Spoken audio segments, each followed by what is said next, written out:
Hi Siddipet.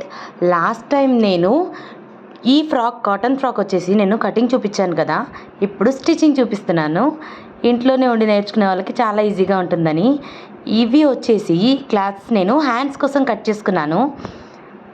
3 inches cut చేసుకున్నాను. ఇది double folding చేసి ఇలా ఒక స్టిచ్ వేసేసి మనం డైరెక్ట్గా కుచ్చులు పెట్టేసుకోవడమే. ఇది బ్యాక్ పార్ట్. మనం లైనింగ్ క్లాత్ పైన తిరమర క్లాత్ వేసుకొని ఇలా స్టిచ్ వేసుకొని రివర్స్ చేసుకొని మళ్ళీ ఒక స్టిచ్ వేసుకోవాలి, అది మంచి మరకు వచ్చేలాగా.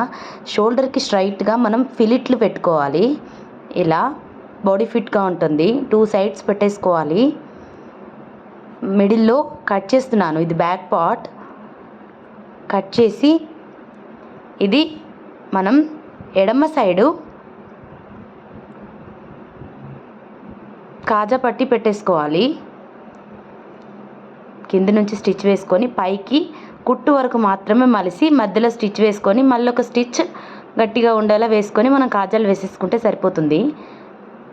అండ్ రైట్ సైడ్ పైనుండి లోపలికి మలుచుకోవాలి. కాకపోతే ఇది మళ్ళీ ఒక అనుగుడు కుట్టు వేసి లోపలికి పూర్తిగా మలవాలి. కాజా కుట్లా కాకుండా బయటికి కనిపించకుండా పూర్తిగా మలవాలి. తర్వాత 2 షోల్డర్స్ ఇలా జాయింట్ చేసుకోవాలి మంచి మర వేసి.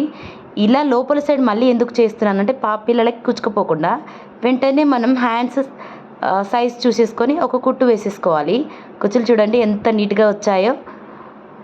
అండ్ మన పైన పార్ట్ రెడీ అయిపోయింది. సైడ్ స్టిచ్ చేసుకొని కుచ్చులు పెట్టేసుకోవాలి. కింది లెహంగా కోసం స్టిచెస్ చేసుకుంటున్నాను. ఇలా సైజ్ కొలుసుకొని మనం ఈ సైడ్ స్టిచెస్ వేసి లోపలి భాగం 2 మిక్స్ అయ్యేలాగా ఇలా కుట్టేసుకోవాలి. చూడండి పాప ఎంత క్యూట్గా ఉందో.